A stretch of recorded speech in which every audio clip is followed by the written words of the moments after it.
Warahmatullahi wabarakatuh.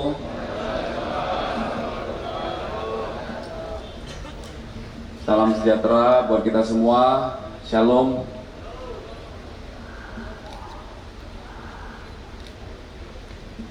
Salam presisi, rekan. Yang kami hormati Bapak Karo Ops Polda Metro Jaya selaku Kasatgas Karendal Ops, Karendal Ops Operasi Brantas Jaya 2025 beserta jajaran. Kemudian yang kami hormati Bapak Dirreskrim Polda Metro Jaya beserta jajaran, ada Pak Wadir, Pak Kasubdit. Kemudian rekan-rekan Kasatgas dari Operasi Brantas Jaya 2025. Kemudian yang kami hormati rekan-rekan dari jajaran POM TNI, dari Pomdam Jaya, dari POM Lantamal, dan dari POM Koopsud TNI AU, serta Pak Kasatpol PP DKI Jakarta yang kami hormati. Kemudian rekan-rekan jurnalis yang berkenan hadir pagi hari ini, rekan-rekan sekalian yang mohon maaf tidak dapat kami sebutkan satu persatu. Rekan-rekan sekalian, kita akan sama-sama melaksanakan rilis. Yang pertama, rilis hasil operasi Brantas Jaya dengan sasaran segala bentuk kegiatan atau aksi premanisme selama 15 hari terakhir dari mulai tanggal 9 hingga tanggal 23 Mei 2025. Kemudian yang kedua, yang pertama nanti akan disampaikan oleh Bapak Karo Ops. Yang kedua akan kita dengarkan bersama-sama penyampaian pengungkapan kasus yang cukup menonjol, yang meresahkan masyarakat, yang diduga melibatkan ada dua ormas, ya. Yang pertama ormas inisial PP, itu TKP-nya di Tangerang Selatan. Kemudian ormas dengan inisial TN atau T, ya, inisialnya T sebenarnya. Itu TKP-nya di daerah Bekasi. Yang masing-masing yang di Tangsel melibatkan ketuanya, ini masih diburu. Kemudian yang di Bekasi melibatkan ketuanya juga di level nasional bahkan. Nanti sama-sama akan kita dengarkan. Rekan-rekan, yang perlu kami sampaikan bahwa kegiatan ini merupakan komitmen dari Polda Metro Jaya untuk memberikan perlindungan terbaik kepada masyarakat. Bapak Kapolda Metro Jaya senantiasa mengingatkan seluruh jajaran untuk tidak ragu-ragu dalam memberantas preman. Dan Bapak Kapolda Metro Jaya mengingatkan pada jajaran untuk merespon cepat setiap keluhan dan aduan dari masyarakat. Rekan-rekan, perlu kami sampaikan juga bahwa walaupun operasi pemberantasan preman telah berakhir tanggal 23 Mei kemarin, namun Bapak Kapolda Metro Jaya mengingatkan bahwa sasaran pemberantasan preman terus dilakukan melalui kegiatan rutin yang ditingkatkan. Ya, jadi rekan-rekan kami di seluruh Polsek dan Polres jajaran setiap hari akan terus melaksanakan kegiatan pemberantasan preman, dimulai dari kegiatan preemptif, penyuluhan, imbauan, kegiatan peningkatan kehadiran kepolisian dengan kegiatan patroli, hingga penegakan hukum apabila ada laporan dari masyarakat terkait gangguan premanisme yang merugikan dan merupakan peristiwa pidana. Jangan ragu dan segan untuk melaporkan kepada kami, bisa langsung ke 110 ataupun pada rekan-rekan kami yang ada di lapangan. Ya, Polda Metro Jaya hadir 24 jam di lapangan, masyarakat tidak perlu khawatir. untuk memberikan rasa aman. Demikian pengantar dari kami. Selanjutnya kami persilakan kepada Bapak Karo Ops selaku Karendal Ops Brantas Jaya 2025 untuk menyampaikan hasil kegiatan operasi tersebut. Kami persilakan Pak Karo.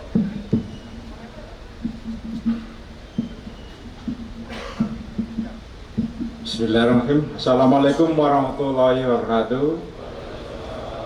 Salam, Om Swastiastu, Namo Buddhaya, salam kebajikan. Yang saya hormati Bapak Kabid Humas Polda Metro Jaya, yang saya hormati Pak Dirkrim Polda Metro Jaya, dan Pomdam Jaya atau yang mewakili, dan Pom Lantamal 3 atau yang mewakili, dan Pom Koop Sud atau yang mewakili, Bapak Kakak Satpol PP DKI Jakarta, Kasatgas 1, 2, 3, dan 4, dan rekan-rekan media dan seluruh masyarakat yang berkesempatan hadir pada acara konferensi pers siang hari ini. Pada kesempatan yang berbahagia ini, saya akan menyampaikan hasil daripada operasi Brantas Jaya yang dilaksanakan selama 2 pekan dari tanggal 9 sampai tanggal 23 Mei tahun 2025, di mana dari pelaksanaan operasi dapat kita targetkan beberapa pelaku-pelaku premanisme dalam berbagai bentuk yang sifatnya premanisme yang dilakukan secara perorangan, premanisme yang berkedok organisasi masyarakat, premanisme berkedok debt collector, dan geng motor yang mengakibatkan timbulnya tawuran. Di mana tadi sudah disampaikan oleh Kabid Humas, di mana tujuannya ada untuk menciptakan situasi Kamtibmas yang kondusif, mengatasi gangguan pelaku premanisme serta mendukung kelancaran aktivitas ekonomi dan iklim investasi di wilayah hukum Jakarta dan sekitarnya. Dari hasil penanganan operasi Brantas, perlu saya sampaikan di sini ada yang berhasil kita amankan ada kurang lebih sebanyak 3.599 orang yang terlibat dalam kasus premanisme ini. Dari 3.599 yang dilakukan pembinaan kurang lebih sebanyak 3.251 orang. Itu dilakukan pembinaan dengan rincian 59 orang yang dilakukan oleh pembinaan yang dilakukan oleh Polda, sedangkan dari pembinaan yang dilakukan oleh Polres sebanyak 3.192 orang. Dari 3.599 tersebut telah ditetapkan sebagai tersangka sebanyak 348 orang dengan rincian 83 orang yang ditetapkan oleh Polda, sedangkan 265 orang yang ditetapkan tersangka oleh jajaran Polres. Dan dalam kasus premanisme ini juga dalam operasi Brantas Jaya kita telah menangani 251 kasus. Di antaranya meliputi pemerasan sebanyak 115 kasus, pengeroyokan 21 kasus, penganiayaan ada 29 kasus, yang keempat pencurian dengan pemberatan ada sebanyak 54 kasus, pencurian dengan kekerasan ada 8 kasus, dan penggunaan senjata tajam ada 24 kasus. Dan perlu saya sampaikan di sini juga dalam operasi ini kita juga menetapkan 56 orang premanisme yang berkedok ormas.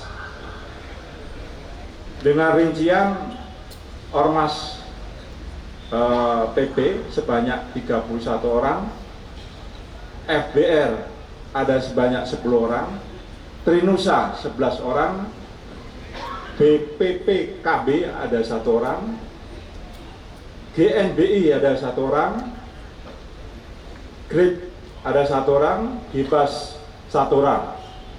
Selain itu juga kita menangkap 3 orang pelaku premanisme yang berkedok debt collector. 1 orang dari Toyota Astra Finance dan 2 orang dari GRIP. Ulangi, 2 orang dari Fifth Group. Kami juga perlu saya sampaikan bahwa kami juga menerbitkan atribut-atribut ormas yang melanggar daripada aturan ruang publik. Hasilnya adalah sebanyak 1.801 atribut ormas, yaitu berupa spanduk maupun bendera yang dipasang di ruang publik yang telah kami tertibkan dengan jumlah terbanyak itu di wilayah hukum Jakarta Pusat, yaitu sebanyak 477 penindakan atribut ormas dan 130 pos ormas ilegal yang tidak sesuai aturan yang melanggar daripada hukum yang telah dilakukan oleh ormas tersebut dan telah kita bongkar.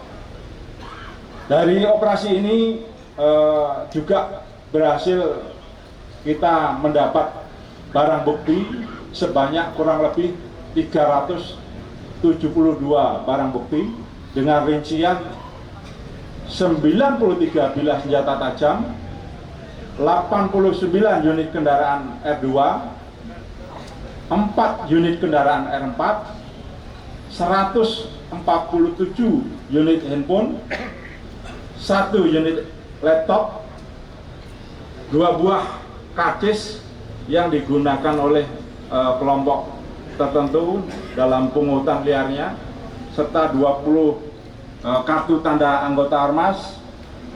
Berikut juga 6 buah jaket seragam ormas, 9 buah sertifikat kaderisasi ormas, 1 buah rekening BCA, serta uang tunai sebesar 85.247.500. Dari kegiatan operasi mantap Brantas Jaya ini ada kegiatan yang menurut kita menonjol dan kami harapkan bisa kita serahkan kepada Dirjen untuk bisa menjelaskan kasus yang menonjol tersebut. Kami persilakan Pak Dirjen.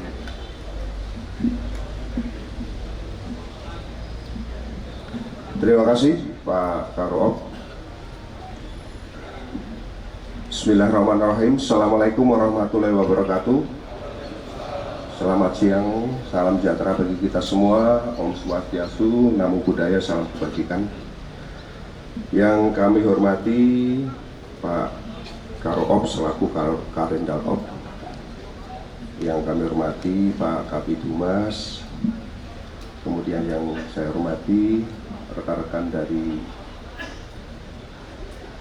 POM TNI hadir di sini yang mewakili dari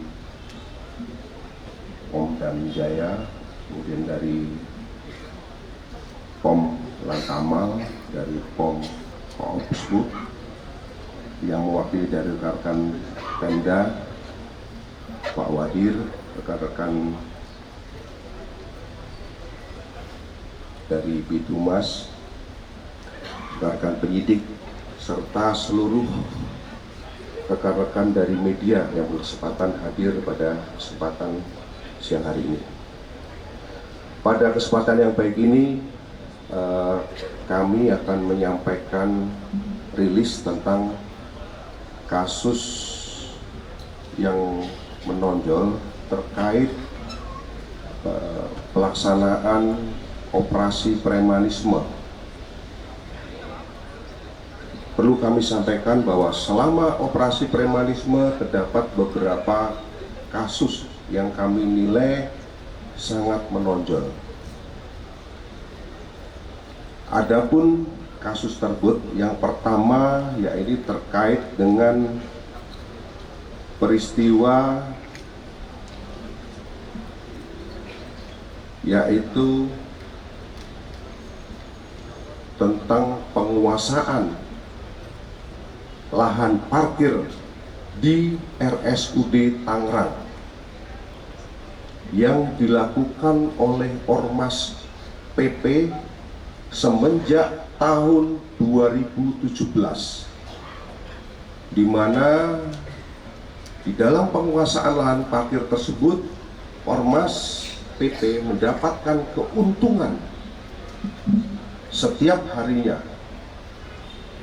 dengan cara menarik biaya parkir terhadap sepeda motor sebesar Rp3.000 dan untuk mobil sebesar Rp5.000.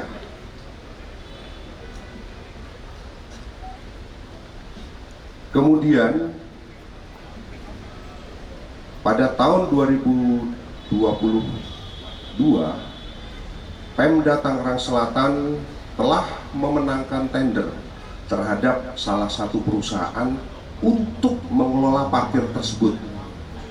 Namun perusahaan pemenang tender ini tidak bisa mengelola parkir di rumah sakit daerah Tangerang Selatan tersebut karena dihalang-halangi, diintimidasi, bahkan selalu terjadi bentrokan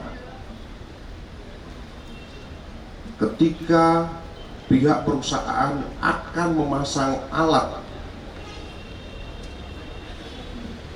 parkir atau palang parkir atau gate otomatis, sehingga terjadi keributan.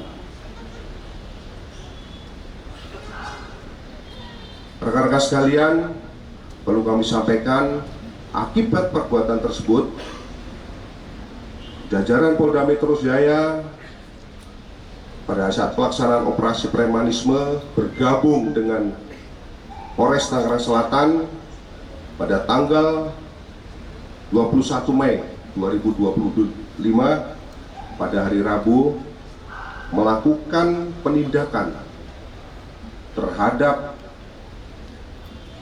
premanisme yang terjadi di rumah sakit daerah tersebut, yang terjadi di rumah sakit daerah Tangerang Selatan, di mana di dalam langkah penindakan tersebut berhasil mengamankan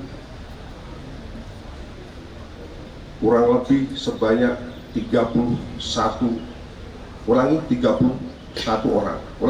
orang.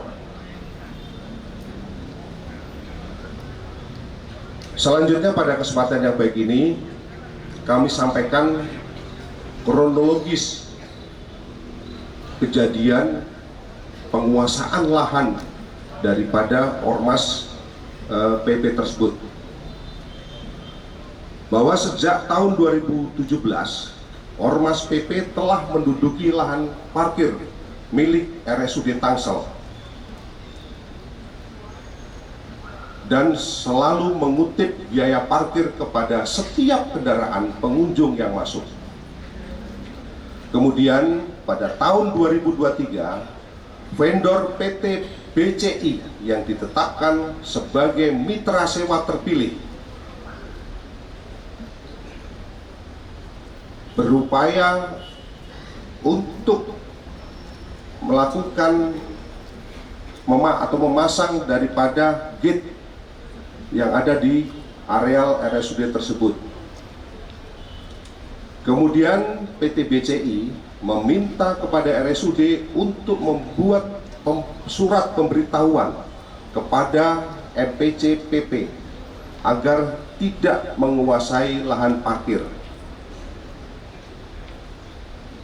Karena surat telah dikirim kepada Ketua MPC Tangerang Selatan tidak direspon, maka perwakilan PT BCI berinisiatif untuk menghampiri Ketua MPC Tangsel atas nama tersangka MR untuk meminta agar Ormas PP tidak lagi menguasai lahan parkir. Namun, tersangka MR mengatakan bahwa PP tidak mau meninggalkan lahan parkir di RSUD tersebut. Kemudian, pada bulan September 2023, PT BSI menunjuk tim kerja untuk memasang pos atau portal otomatis, dan pada saat akan melakukan pemasangan, tim pada saat bekerja mendapatkan intimidasi dari Ormas PP dengan cara mengancam akan membacok serta membakar mobil tim kerja yang berada di lokasi, sehingga tim kerja merasa takut dan tidak jadi melakukan pekerjaan. Keesokan harinya, PT BCI kembali memerintahkan tim kerja untuk melakukan pemasangan instalasi listrik di gate parkir. Namun, ternyata tim kerja kembali mendapatkan intimidasi dari Ormas PP berupa melakukan penganiayaan dengan cara menendang tim yang melakukan pekerjaan, sehingga mereka atau pekerja merasa takut dan meninggalkan lokasi. Kemudian PT BCI melalui kuasa hukumnya pernah mengirimkan surat kepada Wali Kota Tangerang Selatan untuk meminta kejelasan tentang pengelolaan lahan parkir yang telah menjadi haknya secara legal. Kemudian pada tanggal 18 September 2023 diadakan rapat mediasi antara PT BCI dengan pengurus PP Tangsel di kantor Satpol PP Pemkot Tangsel. Namun hasilnya tersangka MR selaku ketua PP Tangsel tidak akan mau meninggalkan lokasi lahan parkir RSUD Tangsel.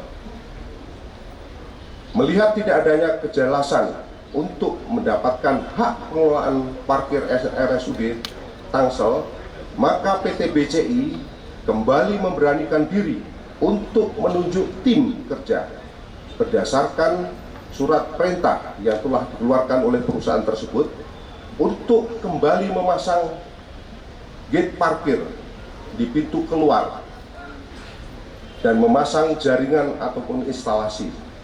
Namun kembali didatangi oleh Ormas PP dan melarang untuk menurunkan peralatan dari atas mobil.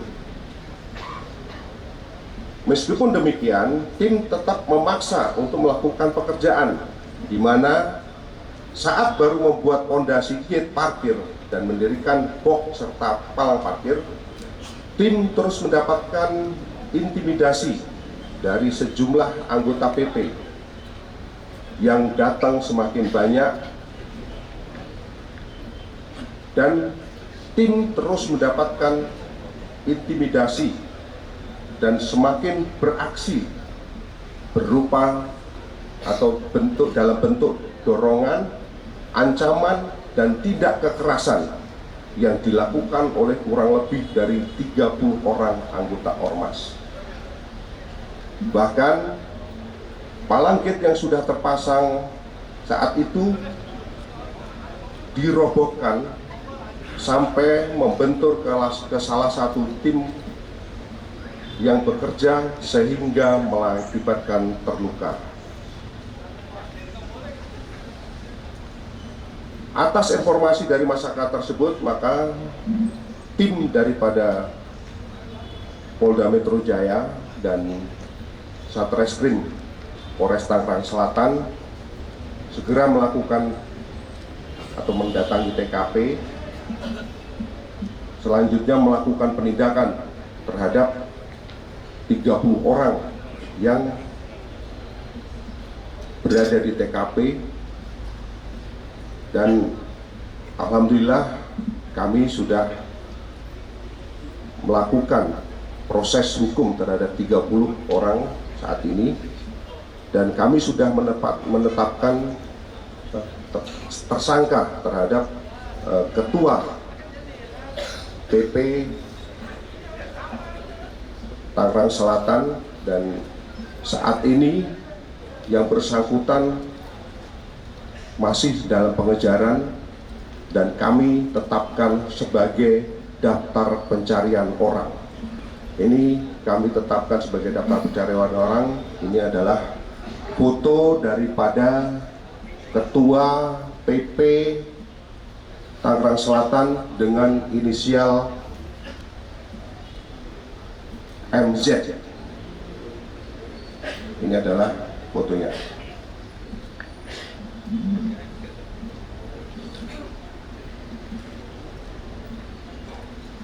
Rekan-rekan sekalian, adapun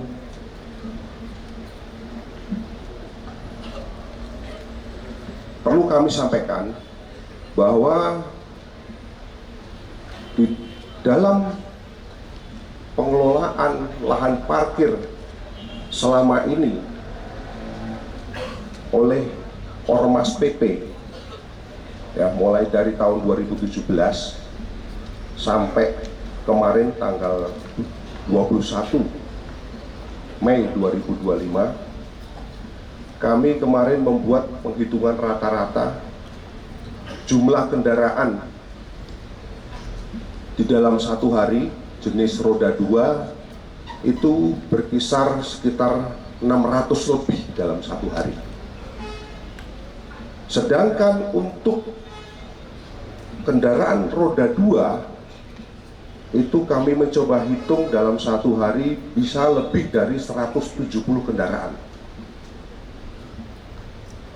Jadi dengan estimasi penarikan tiket sepeda motor apabila untuk roda 2 dengan tiket ditarik 3.000 dan roda 4 5.000, maka dalam satu hari kurang lebih bisa mendapatkan uang parkir lebih dari 2.700 atau hampir 2.800 rupiah. Sehingga di dalam satu hari apabila kita akumulasi selama 1 tahun, ini bisa mencapai angka lebih dari 1 miliar. Dan ini sudah berlangsung dari tahun 2017.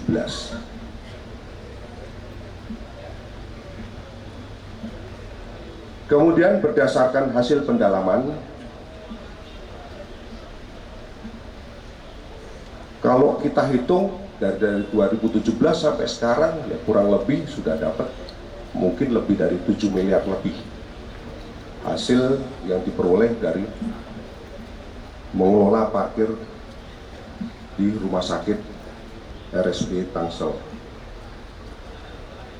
Kemudian hasil parkir tersebut dibagi mulai kepada dari anggota PP untuk memberi akomodasi kantor, kemudian memberikan iuran kepada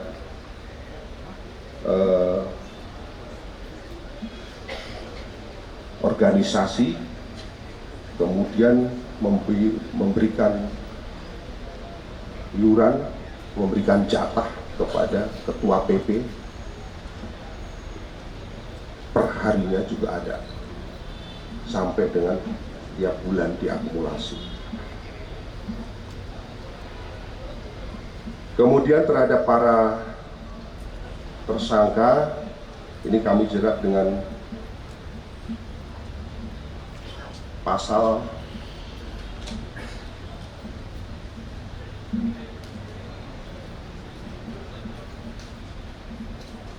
170 dengan ancaman 7 tahun, kemudian pasal 169 dengan ancaman 6 tahun, pasal 385 dengan ancaman 4 tahun, dan pasal 335 dengan ancaman hukuman 1 tahun. Perlu kami sampaikan bahwa terhadap kasus ini dari Inspektorat Daerah Tangerang Selatan telah melakukan penghitungan potensi kerugian terhadap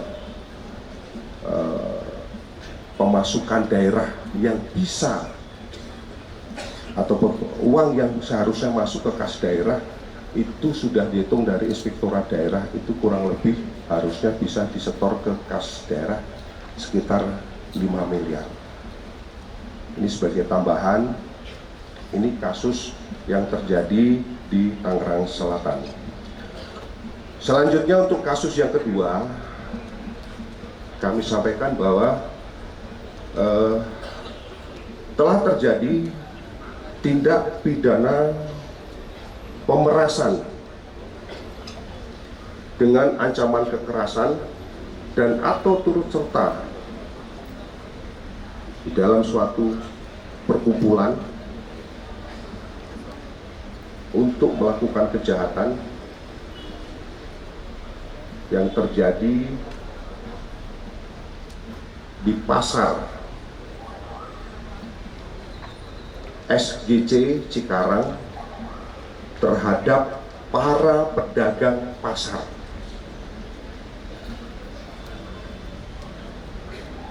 Perlu kami sampaikan bahwa di pasar SGC tersebut terdapat sekitar 150 pedagang yang setiap hari berjualan di sana.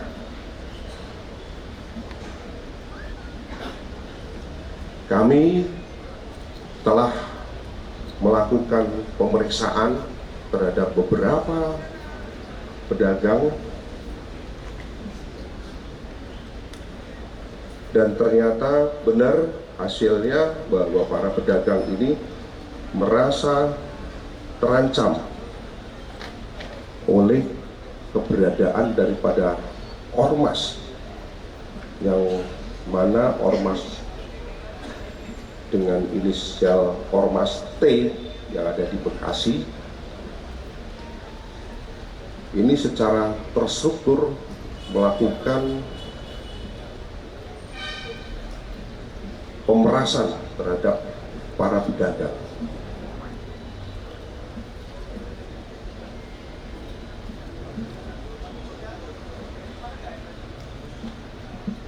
Perlu kami sampaikan bahwa para pelaku melakukan pemerasan tersebut dengan berkedok melakukan pengutipan uang keamanan kepada para pedagang dengan cara mengintimidasi secara langsung dengan ancaman kekerasan, bahkan sekali-kali kadang-kadang dilakukan dengan kekerasan baik fisik maupun psikis. Selanjutnya, berdasarkan hasil daripada penyelidikan yang dilakukan oleh Subdit Jatanras Polda Metro Jaya berupa pengumpulan keterangan dari para pedagang yang ada. Selanjutnya tim berhasil melakukan penangkapan terhadap 5 orang dari anggota ormas tersebut. Perlu kami sampaikan bahwa dalam kegiatan pemerasan ini dilakukan secara terorganisir. Kenapa terorganisir? Karena ini tersusun rapi. Berdasarkan hasil penyidikan, ditemukan fakta bahwa para pelaku melakukan pemerasan dengan cara melakukan pengutipan uang kepada para pedagang dari tahun 2020 sampai dengan kemarin pada saat ditangkap.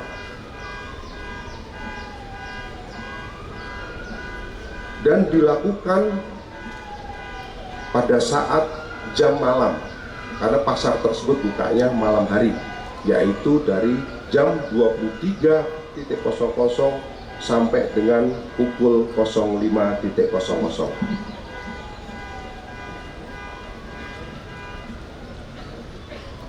Keberadaan para pelaku ketika melakukan pemerasan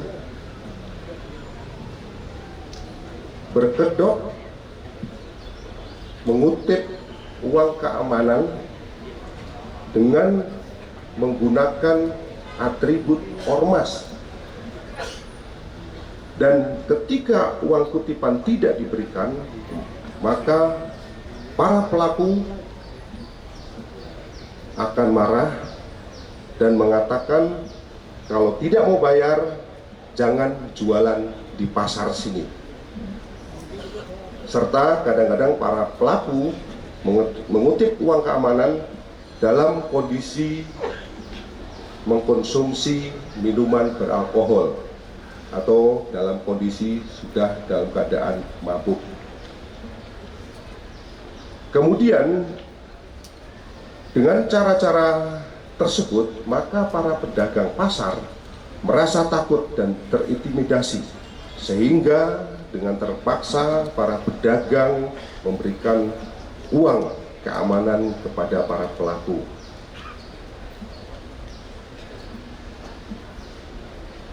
Perlu kami sampaikan bahwa kegiatan pengutipan tersebut, kami sudah di awal sudah sampaikan bahwa pengutipan tersebut sudah dilakukan mulai dari tahun 2020 sampai kemarin tahun 2025, bulan Mei kemarin, ya, sampai kemarin ditangkap, sampai kemarin diamankan.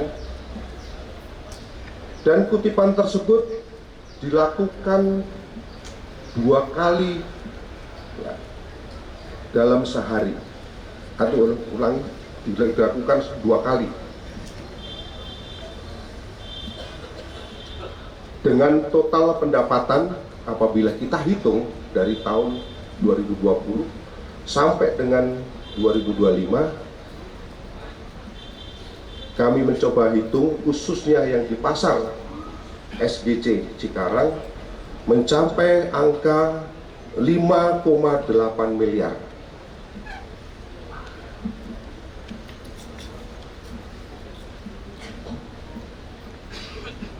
Rekan-rekan sekalian, setiap kali melakukan kutipan dalam 1 hari, rata-rata para pelaku mendapatkan uang antara 4 juta sampai 4.200.000 dalam 1 hari.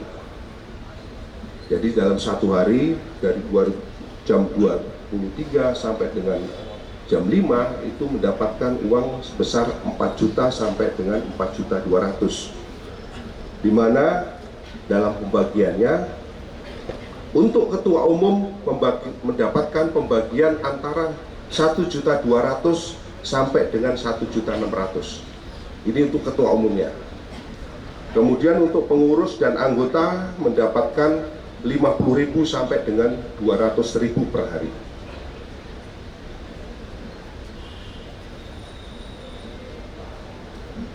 Kemudian proses pemerasan berkedok kutipan uang keamanan dilakukan oleh anggota ormas inisial J dan JR. Selanjutnya uang tersebut dikumpulkan oleh tersangka MRAM atas perintah Ketua Umum Saudara RG melalui Panglima Ormas atas nama AR. Kemudian uang tersebut dibagi-bagi kepada beberapa anggota ormas dan ketua ormas. Itu adalah modus daripada mereka setelah uang terkumpul. Kemudian dari rangkaian kegiatan penyelidikan terhadap kasus khususnya terhadap ormas Trinusa yang ada di Bekasi, kami berhasil menyita barang bukti berupa 6 buah seragam ormas, 1 buah kaos, 6 buah celana. Kemudian yang tidak kalah penting adalah 1 buah buku catatan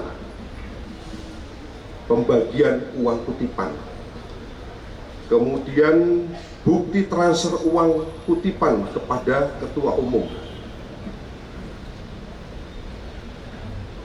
kemudian bukti transferan kepada para anggotanya uang sebesar 5 juta rupiah. Terhadap para pelaku dijerat dengan pasal 368 KUHP dengan ancaman 9 tahun, kemudian pasal 169 KUHP dengan ancaman hukuman 7 tahun, dan pasal 335 KUHP dengan ancaman hukuman selama 1 tahun. Kemudian yang berikutnya kami sampaikan, sebagaimana kita bersama bahwa kemarin rekan-rekan mungkin sudah mendapatkan berita secara live bahwa pada hari Sabtu tanggal 24 Mei kita telah melakukan langkah penindakan terhadap penguasaan lahan milik Badan Meteorologi dan Geofisika yang dilakukan oleh ormas, salah satu ormas GB di wilayah Tangerang Selatan, di mana berdasarkan secara legal standing bahwa lahan tersebut adalah sah milik daripada pemerintah, yang dalam hal ini adalah milik BMKG. Seperti kita bersama bahwa di lahan tersebut selama ini masih dikuasai atau mungkin ditempati oleh ormas, sehingga dalam rangkaian kegiatan tersebut kita sudah berhasil mengamankan sebanyak 17 orang. Kemudian di dalam pelaksanaannya kami sudah melakukan proses lanjut, yaitu melakukan proses terhadap penguasaan dan penggelapan aset. Kami sudah menetapkan tersangka terhadap mereka, para pelaku. Kemudian terkait dengan percobaan pemerasan, tentunya kami masih perlu melakukan pendalaman untuk pemenuhan alat bukti, karena beberapa kesaksian dari pelapor maupun saksi yang ada di TKP pada saat itu masih perlu pendalaman lebih lanjut untuk mengumpulkan bukti-bukti maupun keterangan yang ada, sehingga peran para pelaku yang diduga melakukan pemerasan ini masih perlu kita dalami lebih lanjut. Yang menjadi catatan terkait dengan kegiatan daripada atau tindak lanjut daripada penanganan yang kasus di BMKG, bahwa Polda Metro maupun Polres Tangerang terus akan memantau situasi keamanan di lahan BMKG yang terletak di Pondok Aren, sehingga proses pembangunan yang akan dilakukan oleh BMKG tetap berjalan dengan lancar.